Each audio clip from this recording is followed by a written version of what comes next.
Selamat pagi, siang, sore, dan malam yang terhormat Bapak Syailendra dan semua penonton yang menyaksikan video presentasi. Pada kesempatan kali ini, kelompok kami akan mempresentasikan hasil eksperimen yang berjudul pengukuran diameter serat alami dengan metode difraksi. Pertama-tama, izinkan saya memperkenalkan kelompok saya yang terdiri dari yang pertama, Alfiandri Meiriski dengan NIM 166-22024, Adin Haridi Saiful dengan NIM 166-22096, Netanya Olivia Naulinaibaho dengan NIM 166-22100, Muhammad Dimas Baraski dengan NIM 166-22144, saya sendiri Stanislaus Henrici dengan NIM 166-22164, Muhammad Zikri Ramadan dengan NIM 166-22184, Nafisa Khalil Sisyananda dengan NIM 166-22208, dan Kozinul Habib dengan NIM 166-22312. Ini berasal dari kelompok 9 kelas 25A. Presentasi ini akan dibagi menjadi beberapa bagian, yaitu tujuan, teori dasar, alat dan bahan, langkah kerja, perhitungan berdasarkan eksperimen, perhitungan berdasarkan alat laboratorium, serta analisis dan pembahasan. Untuk itu, pertama akan saya mulai dengan tujuan. Jadi, tujuan dari percobaan ini adalah yang pertama, menentukan diameter dari serat alami dengan menggunakan teknik pengukuran optik, yaitu metode difraksi. Lalu tujuan yang kedua adalah melakukan setup alat eksperimen fenomena difraksi serta menganalisis diameter berbagai serat alami berdasarkan pola difraksi yang muncul pada layar.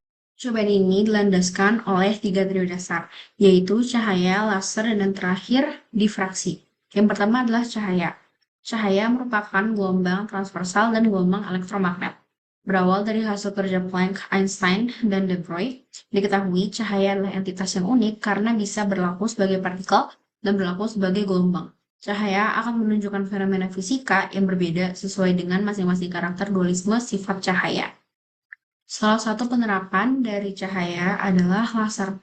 Laser merupakan akronim dari Light Amplification by Stimulated Emission of Radiation.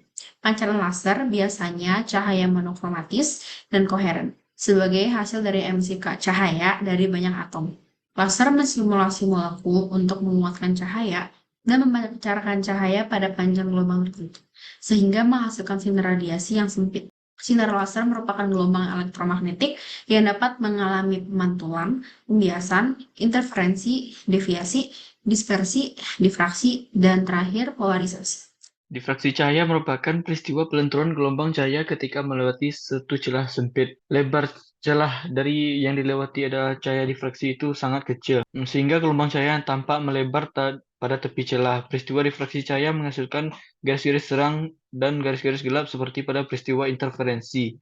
Gelombang bidang dilenturkan atau difraksikan oleh tiap-tiap celah meliputi bidang layar yang lebih luas daripada bayangan geometri celah. Hal ini menyebabkan cahaya dari tiap-tiap celah bertumpang tindih pada layar sehingga terjadi interferensi. Selanjutnya, rumus umum dari penggunaan difraksi cahaya adalah N atau orde difraksi lambda panjang gelombang cahaya sama dengan D lebar atau jarak antar celah sin theta sama dengan D dikali Y jarak antar terang pusat ke pola dan L jarak celah ke layar. Jika bertiar cahaya monokromatis dijatuhkan pada sebuah kisi, maka sebagian cahaya akan diteruskan dan sebagian lagi akan dibelokkan. Apabila melihat suatu sumber cahaya monokromatis dengan perantara sebuah kisi, maka akan tampak suatu pola difraksi berupa pita terang. Selanjutnya alat dan bahan. Alat dan bahan yang digunakan pada percobaan kali ini ada gunting, solatip, kardus, laser, meteran, kertas milimeter blok, serat kelapa, daun klematis, wol, dan isi pensil mekanik.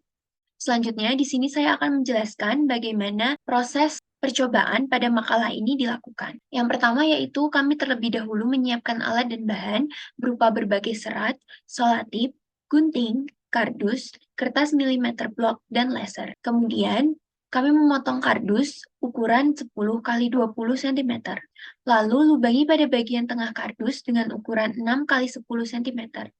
Untuk bagian stand, potong kardus dengan ukuran 5 kali 5 cm dan buat sebanyak 2 kali. Beri potongan pada salah satu bagian tengah sisi sepanjang 2,5 cm pada kedua potongan stand. Selanjutnya, tancapkan bagian kardus yang besar ke kardus stand. Kemudian, serat ditempelkan pada bagian lubang kardus besar. Letakkan milimeter blok, kardus, dan laser dengan posisi kardus di tengah. Selanjutnya, nyalakan laser dan amati difraksi pada milimeter blok.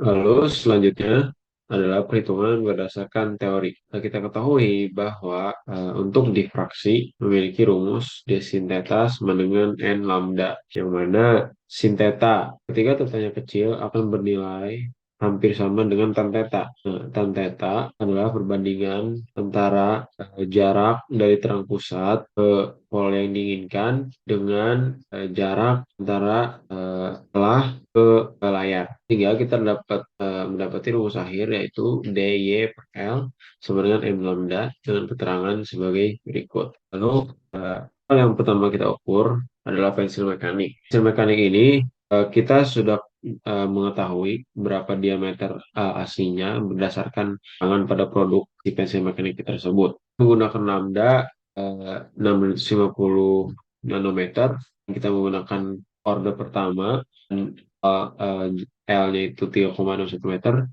sehingga kita dapat Y-nya itu 13,3 meter atau 13 mm. Dengan memasuki ke rumus D, kita mendapatkan cara melakukan diameter di pensil ini adalah 0,425 mm. Kita ketahui sebelumnya bahwa lebar aslinya adalah 0,5 mm. Sehingga karena terdapat perbedaan, maka ada galat dihasilkan, yaitu sebesar 13,55%. Serat alami yang pertama yang kita ukur adalah serat kelapa. Menggunakan 650 nanometer, kedua 3,19 meter, yang kita dapatkan adalah 19 mm, dan waktunya ke rumus D, maka akan mendapatkan diameter 0,21826 mm. Dan yang kedua yaitu wall. Lambda yang sama, pertama, dan L 0,26 meter, yang didapatkan adalah meter. Oke, ke rumus D, didapatkan diameter wall sebesar 0,05 mm. Terakhir yang kita ukur adalah daun klematis. Dan lambda yang sama seperti sebelumnya, menggunakan order ketiga, 3,235 meter, sehingga Y yang didapatkan adalah 23 mm. Lalu masukkannya ke rumus D, maka kita akan mendapatkan diameter sebesar 0,274 mm. Tentang bagian perhitungan berdasarkan laboratorium. Di metode pertama itu ada perhitungan berdasarkan serat kelapa. Untuk detail panjangnya bisa dilihat di tabel berikut. Yaitu ada 7 data di sini, dan diambil rata-ratanya itu 219,104514 dengan galat 0,8%. Yang kedua itu ada daun klematis dengan diambil 7 data. Lalu untuk keterangan dan hasil lebih lanjutnya mengenai panjangnya atau diameternya ada di tabel, dapatkan rata-rata sebesar 226,466,531 dan galat 20,98%. Sementara adalah wall diambil 7 data dengan rata 36,45328,571. Bagian datanya yang didapat bisa dilihat di tabel, dapatkan dengan galat 54,44%. Baik, selanjutnya adalah bagian analisis dan pembahasan. Sebelumnya dijelaskan bahwa kami memiliki 3 bahan serat alami yang akan digunakan sebagai bahan percobaan untuk dicari diameternya, yaitu serat kelapa, daun klematis, wol, dan menjadi acuan adalah pensil mekanik 0,5 mm. Cara mencari diameter ketiga serat alami tersebut adalah menggunakan konsep difraksi. Dengan menggunakan konsep difraksi, kita dapat mencari diameter serat alami tersebut dengan menggunakan pola gelap terang yang ada pada layar. Pola ini muncul akibat adanya gelombang cahaya atau dalam kasus ini cahaya laser yang terdistorsi oleh penghalang berupa serat alami yang kemudian bersuperposisi dengan panjang gelombang datang. Panjang gelombang lasernya sendiri adalah 650 nanometer sesuai dengan spesifikasi laser yang kami dapatkan di pasaran. Untuk difraksi sendiri dia memiliki persamaan umum yaitu M lambda sama dengan D sin theta, di mana M adalah order pola gelap terang, theta adalah Y per L, namun karena nilai theta sangat kecil, kita dapat menghampirinya dengan sin theta mendekati theta sama dengan Y per L, di mana Y adalah jarak terang pusat ke order N, L adalah jarak dari celah ke layar, dan lambda adalah panjang gelombangnya, bukan ini panjang gelombang laser. Dan D adalah diameter yang akan dicari nantinya, diameter dasar alami tadi. Pengukuran ini menggunakan dua metode, yaitu metode optik dan mekanik. Metode optik adalah metode yang kami gunakan dengan menggunakan setup alat yang telah kami rangkai, lalu dihitung sesuai persamaan umum difraksi yang saya jelaskan tadi. Dan metode mekanik adalah menggunakan mikroskop digital di Laboratorium Fisika Dasar ITB yang nanti dianalisis lagi menggunakan aplikasi ImageJ. Nah, untuk hasilnya sendiri, kami mendapatkan diameter serat kelapa sebesar 0,1826 mm, daun klematis sebesar 0,43225 mm, dan wall sebesar 0,00563 mm, serta dengan dan pensil mekanik sendiri yaitu 0,43225 mm.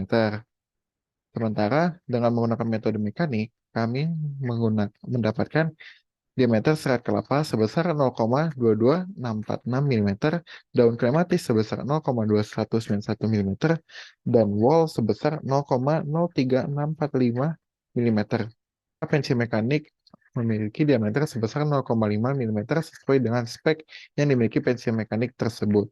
Akar dari hasil tersebut, kami memiliki galat yang menjadi selisih antara referensi dengan hasil eksperimen kami.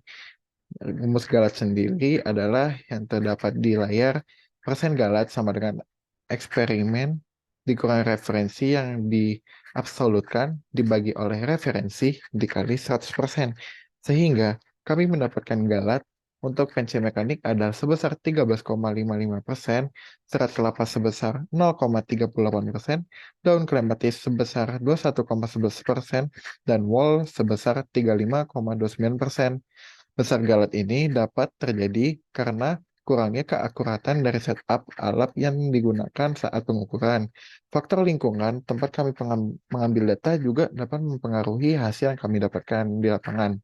Dan ketidaktelitian praktikan dalam pengambilan data gelap terang juga dapat mempengaruhi galat tersebut. Walaupun kami sudah berusaha minimalisasinya dengan kertas milimeter block. Kesimpulan yang dapat kami ambil adalah ukuran diameter serat alami berdasarkan metode pengukuran optik, diameter serat kelapa sebesar 0,1826 mm, daun klematis sebesar 0,43225 mm, dan wall sebesar 0,563 mm. Alat eksperimen dapat dilihat pada gambar setelah ini di laporan. Hasil menunjukkan bahwa urutan diameter serat alami dari yang terkecil dan terbesar adalah wall, daun klematis, dan yang terbesar adalah serat kelapa. Akhirilah presentasi kami, kurang lebihnya mohon maaf. Semoga dengan RBL ini kami bisa mendapatkan hasil yang maksimal nantinya. Itu saja dari kelompok 9 RBL Fisika Dasar kelas 25A. Kurang lebihnya mohon maaf. Billahi taufiq wal hidayah. Wassalamualaikum warahmatullahi wabarakatuh.